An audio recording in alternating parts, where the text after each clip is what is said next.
প্রিয় শ্রীমঙ্গলবাসী, আসসালামু আলাইকুম আদাব। আপনারা জানেন গত 31 তারিখ মানে 30 তারিখ রাতে যে অনাকাঙ্ক্ষিত ঘটনাটি আমার সাথে ঘটে, আমার গাড়ি এবং আমার উপর যে নির্যাতন হয়েছে, এটি সাথে আমি কোনোভাবেই যুক্ত ছিলাম না। প্রিয় শ্রীমঙ্গলবাসী, দেখেন, এতদিন পরে আমাকে 3 নাম্বার আসামি করে একটি মামলা করা হয়েছে, মিথ্যা এবং বানোয়াট মামলা। পূর্ব পরিকল্পিতভাবে আমার গাড়িটি তারা ভাঙচুর করে এবং আমাকে তারা বিভিন্ন ধরনের দেশীয় অস্ত্রশস্ত্র নিয়ে প্রাণী হত্যার উদ্দেশ্যে আক্রমণ করে। সম্মানিত শ্রীমঙ্গলবাসী, এবং এই মিথ্যা মামলার কারণে আমি অজ্ঞাত একটি স্থান থেকে আপনাদের কাছে এই ভিডিওটি তুলে ধরতেছি। আপনাদেরকে আমি আমার মিডিয়া ভাইদেরকে বলবো, আপনারা এই ভিডিওটি প্রচার করবেন, কারণ আমি খুবই আতঙ্কিত অবস্থায় আছি। আমি বর্তমানে পলাতক, কারণ আমার বিরুদ্ধে মিথ্যা এবং বানোয়াট একটি মামলা করা হয়েছে এবং আমাকে বিভিন্ন সময় আমার বাসায় বিভিন্ন ধরনের মানুষ পাঠানো হয় প্রাণী হত্যার উদ্দেশ্যে। বিভিন্ন ধরনের মানুষ আমার বাসার আশেপাশে ঘোরাঘুরি করে। আমার আম্মু বাদী হয়ে একটা মামলা দিছে গাড়ি ভাঙার। এই কারণে আমার মা মামলা দেওয়ার পর থেকেই বিভিন্ন ধরনের মানসিকভাবে অসুস্থ, এবং আমার যে মানুষগুলা দেখা যায় আশেপাশে তারা খুব অপরিচিত, আর তাদেরকে চেনার কোনো উপায় নেই, কারণ আমার আম্মু অসুস্থ মানুষ, আরো আতঙ্কিত। আমার পরিবারে আমার ভাই আছে, আমার মা আছে, আমি আছি। আমরা সবাই এখন মৃত্যু আশঙ্কায় আছি। কখন কি হয়ে যায় তা বলা যায় না।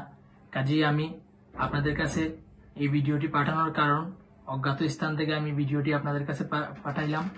আপনারা খুব গুরুত্ব সহকারে, আমি আমার যারা সংবাদকর্মী ভাই আছে তাদের কাছে আকুল আবেদন, আপনারা আমার এই ভিডিওটি সবাইকে দেখার সুযোগ করে দিবেন।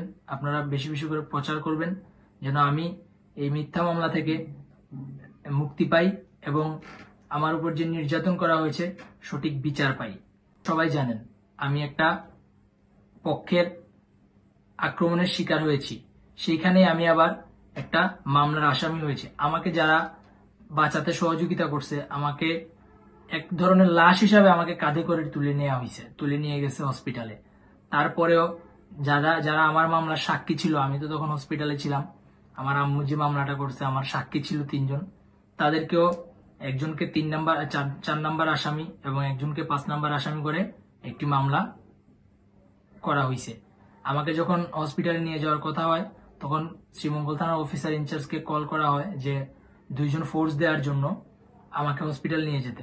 তখন তিনি বলেন যে এদিকের অবস্থা খুবই আশঙ্কাজনক, আপনারা মৌলভীবাজারে ওনাকে যেভাবে হোক নিয়ে যান।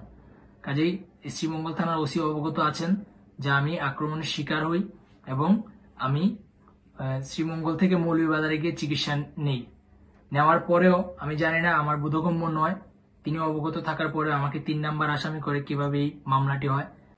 তারপর দেখেন, আমার যে গাড়ি ভাঙার বিষয়টা, এটা শ্রীমঙ্গল স্টেশন রোড চৌধুরী পাম্পের পাশে মহসিন মিয়া মধুর ছেলে এবং ভাতিজা তারা সহ সবাই একত্রিতভাবে আমার গাড়িটি ভাঙচুর করে এবং তারা আমার আম্মু আকলিমা বেগম নামে একটি মামলা দায়ের করা হয়। এই মামলায় ওনারা জামিন নিয়ে আসার পরে আরো যারা আসামি আছে তারা প্রকাশ্যেই ঘোরাঘুরি করতেছে এবং কি বিভিন্ন ধরনের হুমকি দামকি আমাকে প্রদান করতেছে, এবং ওনার যে সহকর্মীরা আছে তারা বিভিন্ন ধরনের ভয়ভীতি আমাকে দেখাচ্ছে। তো আমি এই কারণে আতঙ্কিত। আর আমার উপরে যে মামলাটি করা হয়েছে সম্পূর্ণ বানোয়াট এবং মিথ্যা। এই মামলাটি করেছে বর্তমান যে সাবেক যে মেয়র মহসিন মিয়া মধুর দোকানের যে ব্যক্তি, ওনাকে দিয়ে উনি নিজেই এটা ক্লিয়ার করছে যে ওনার নির্দেশে এই মামলাটি করা হয়েছে। তো আমি এটাই সকলের কাছে আমার আকুল আবেদন যে আপনারা সত্যতা যাচাই করে, শ্রীমঙ্গলবাসীর কাছে আমি এটা দিলাম, আপনারা সত্যতা যাচাই করবেন। এবং প্রশাসনের কাছে আমার দাবি, এই মামলাটি কিভাবে আমার উপরে করা হয়, মিথ্যা এবং বানোয়াট মামলা।